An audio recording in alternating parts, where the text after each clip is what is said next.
کوئی پرواہ نہیں. اور اللہ کے رسول نے ایک حدیث میں کہا تھا کہ میری امت میں ایک ایسا زمانہ آئے گا لا يكونن في امتي زمان لا يبالي المرء بما اخذ المال امن الحلال ام من حرام.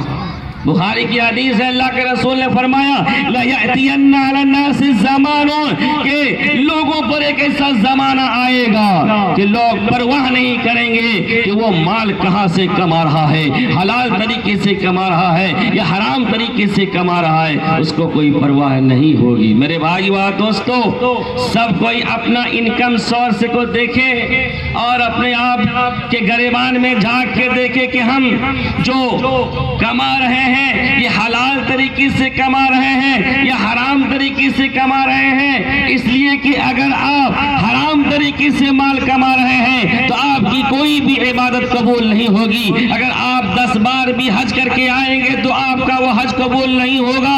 حرام کمائی سے پہنے ہوئے کپڑے میں اگر آپ لاکھوں بار رب کے سامنے جھکیں گے، سجدہ کریں گے تو اللہ تعالیٰ آپ کے سجدہ کو قبول نہیں کرے گا، بلکہ آپ کی نماز کو آپ کے منہ پہ مار دے گا.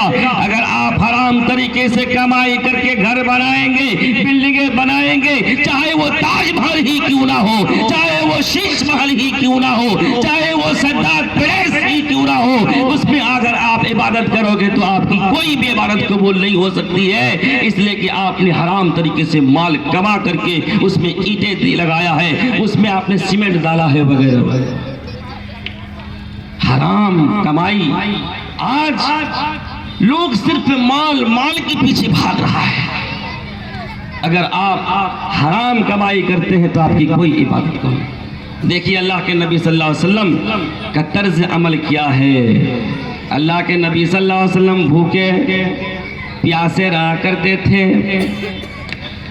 ایسی نوبت آ جاتی تھی کہ 2-3 دن تک آپ کھانا نہیں کھاتے تھے، آپ کو کھانا نصیب نہیں ہوا کرتا تھا.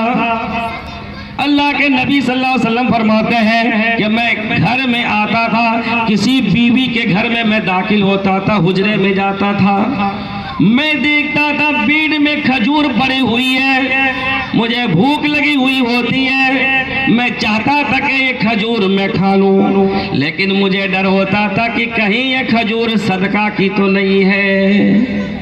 مجھے شک ہوتا تھا کہ یہ کھجور جو میرے بستر میں ہے یہ صدقہ کی کھجور تو نہیں ہے یا میری بیوی کی کھجور ہے. میرے بھائی اور دوست، اللہ کے رسول صلی اللہ علیہ وسلم منہ میں اسے نہیں دیتے تھے.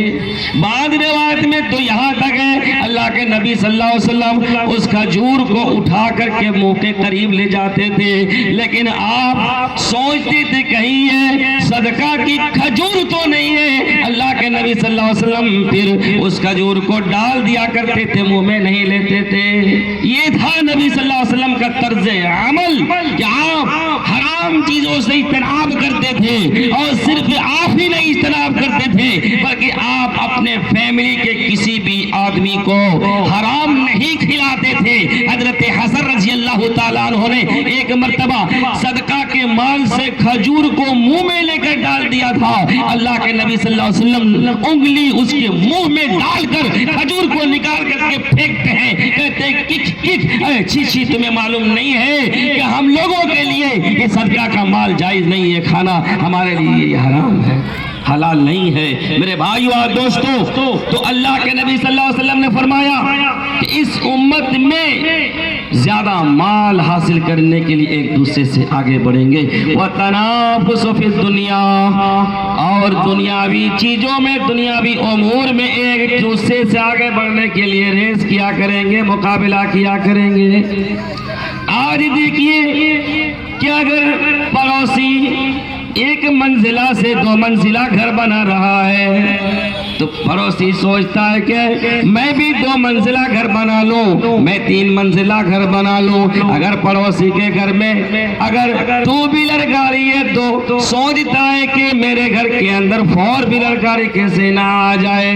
یعنی کہنے کا مقصد یہ ہے کہ آج لوگ دنیاوی چیزوں میں ایک دوسرے سے آگے بڑھنے کی کوشش کر رہے ہیں، لیکن دین کے کاموں میں آگے بڑھنے کا جذبہ نہیں ہے کہ چلو میرا پڑوسی جو ہے وہ نفل روزہ رکھتا ہے، چلو میں اس سے بھی زیادہ روزہ رکھوں گا، میرے گاؤں کے فلاں محلے کے اندر حاجی صاحب روزانہ 5 پارہ کی تلاوت کرتے ہیں، چلو میں 7 پارہ قرآن کی تلاوت کروں، اس سے آگے بڑھنے کی کوشش کروں گا۔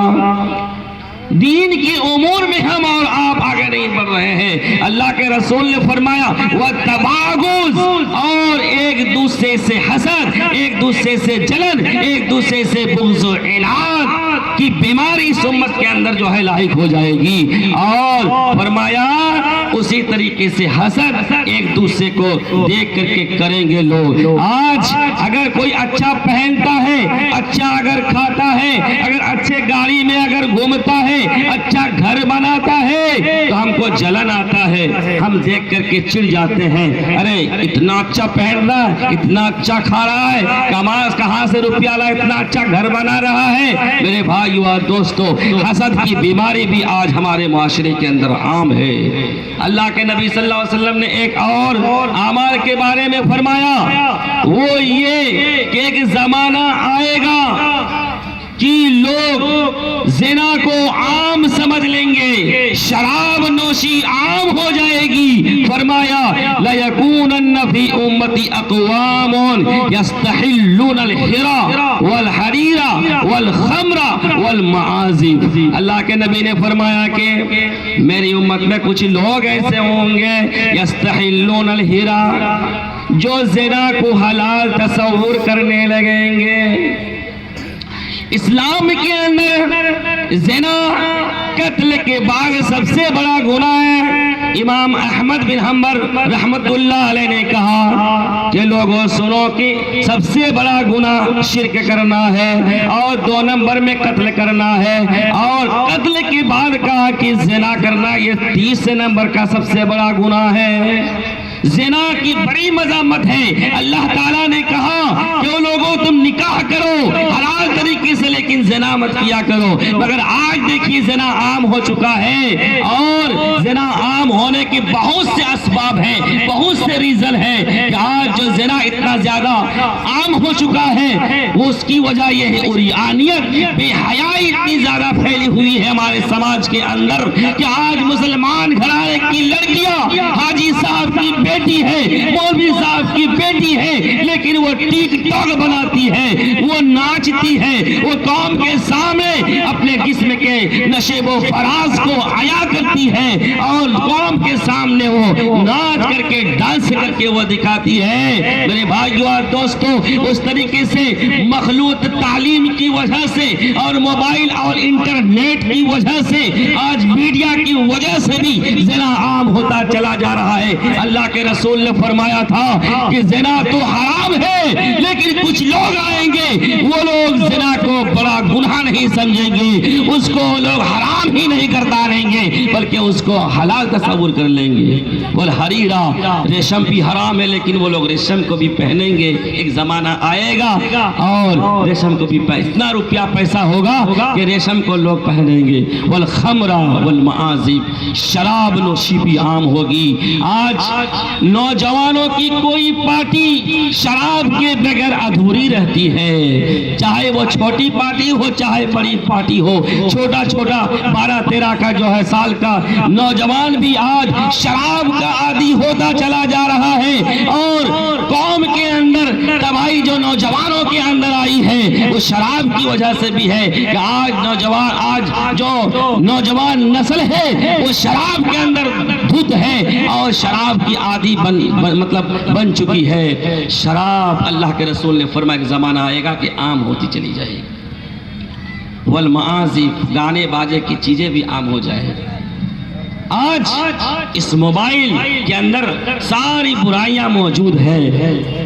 ایک زمانہ تھا کہ لوگ فلم دیکھنے کے لیے سینما ہال میں جایا کرتے تھے. آج موبائل اپنے ہاتھ میں ہے, گھر میں چاہیں گے بیٹھ کر کے وہ کسی بھی فلم کو بس اس کو سرچ کر کے یوٹیوب میں ڈال دیں گے اور دیکھ سکتے ہیں. تو یہ فلمیں بھی عام ہے اور یہ ناچ گانے بھی عام ہے, اور اس کے بارے میں بڑی وعید آئی ہے. اللہ کے نبی صلی اللہ علیہ وسلم گانے سے بڑی نفرت کیا کرتے تھے, اور اللہ کے رسول صلی اللہ علیہ وسلم کو گانے سے بڑی جو ہے کراہیت تھی, مگر وہ قوم آج جب کسی کے باراتی میں جاتی ہے تو وہ گانے جو ہے سنتی, گانے کے بغیر اس کو چین اور سکون نہیں آتا ہے.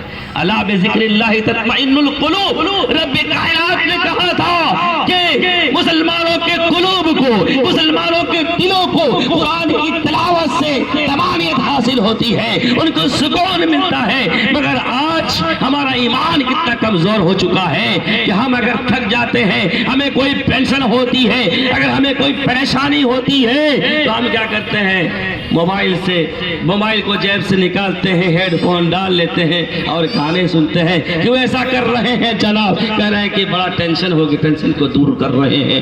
اللہ کہتا ہے کہ قرآن کی تلاوت سے, اللہ کے ذکر سے مومنوں کے دل کو سکون اور اطمینان ملتا ہے.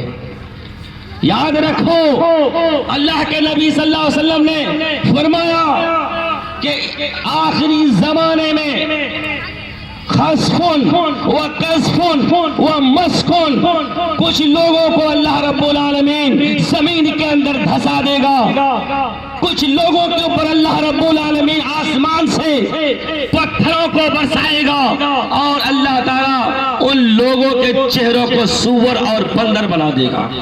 قیل ومتی ذالک یا رسول اللہ, صحابہ نے پوچھا کہ یہ کب ہوگا, کب یہ زمانہ آئے گا؟ اللہ کے نبی صلی اللہ علیہ وسلم نے فرمایا اذا ظہرت القینات والمعازف واستحلت الخمر. اللہ کے نبی صلی اللہ علیہ وسلم نے فرمایا وہ زمانہ آئے گا کہ جب لوگوں کو زمین میں دھسا دیا جائے گا, جگہ جگہ میں زلزلہ آئے گا. ابھی کل اور پرسوں ہی کی بات ہے کہ کولکاتہ شہر کے اندر ہلکی سی جو ہے وہاں پر جھلک آئی تھی زلزلہ کی. زلزلہ کے ذریعے سے اللہ تعالیٰ لوگوں کو زمین کے